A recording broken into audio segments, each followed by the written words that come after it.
Hi, welcome to Narrowboat Noggin Nog. Come on in. We've got a week off work and we're just looking forward to this scene. Cruising down the canal, gin and tonic in hand. Oh, heaven. Hey, it's good to be inside. I'm Matt. And I'm Stella. And you're on Noggin Nog. We were planning this week to go out and actually cruise the boat. But the weather has been horrendous. It has not stopped raining and it is very windy. Yeah, okay, I know it doesn't look particularly windy from this shot, but it actually was too windy to be pulling the boat out. We're fairly new to narrowboating and steering the boat in the wind is quite difficult. So we want to really look forward to going out on calm, still and quite mild days. There's rain on the lens you can see here. It was raining and I've left the sound on this clip so you could just hear that there was actually wind as well. You can see the water moving on the canal and in the marina.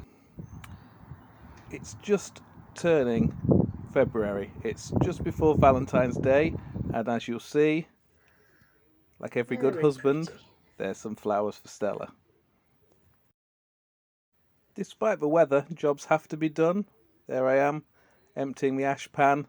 I'm going to get some more coal for the boat to keep us warm for this week. And the rain just kept coming and coming. We didn't actually have a break all day. I'd like to give a shout out to Milo, if you've ever watched Milo's vlogs. He has this tip for carrying coal bags by holding 2 pieces of coal in each corner. It makes it much easier lugging them in because they are pretty heavy. Bit grim.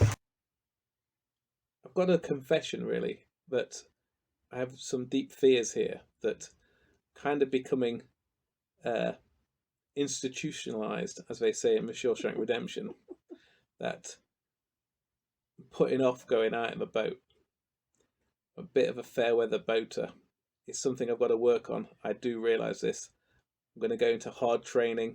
We go out in the rain, in the wind. I'm going to stand still, getting soaking wet for 4 hours a day for 6 weeks. See how it goes. However, seeing as we're on the boat and we've got a week off work, we've been looking at things that we need to maybe have a look at when the weather does improve. Now, on the front of the boat, as you can see, there's a bit of a dint. More of a scuff. Well, yeah, a scuff, but I've got to put my hand up here and confess that this is me.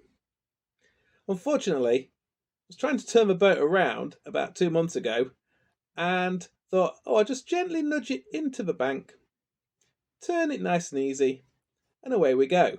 Unfortunately, hit the bank a little bit too hard and realised it wasn't a soft little bank to go into, it was more like a brick wall. It nudged the fender of the front off to the right hand side and has left that scratch. Definitely needs touching up, but it's quite difficult to get to.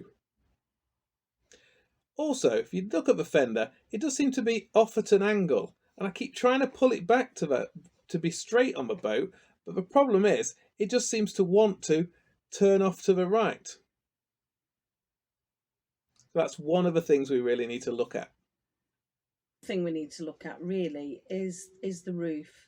When the weather improves, I'm going to get Matt to wash it all down, and then I'm going to look at the actual paintwork. It's not that there's rust spots. There aren't really rust spots, not that I can see anyway, but it's little bits of paint flaking off. It just needs sanding down to maybe the primer and then giving another coat on top. Quite tricky with the paint because we can't seem to get exactly the right colour.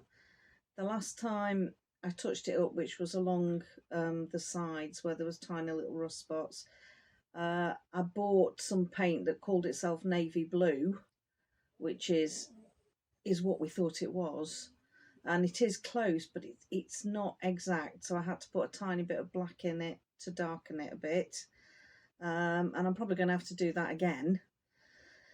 But that's for warmer weather, I think. I've got something to show you which is quite cool. It's this. It is our new tiller pin. And as you can see on the end, oh, it says Noggin Nog. We actually wanted a tiller pin with a Viking on it, but we could only find brass ones, and our tiller is chrome, and so it just wouldn't look right with having a brass tiller pin on a chrome tiller. So we got this from a company called Yorkshire Bespoke Tiller Pins. They're based in Sheffield, actually. They're a small family run company, and they were really good to deal with. They got it to us fairly swiftly. We could choose the shape on top of the actual pin itself, and the font and the colour and all those kinds of things. And I think they did a great job. So that's one of the things we're looking forward to using, actually. Another little job that needs doing is where we've been against the jetty, it sometimes rubs. So although we've moved the fenders along to try and stop that happening, I think perhaps we just need a couple of fenders more.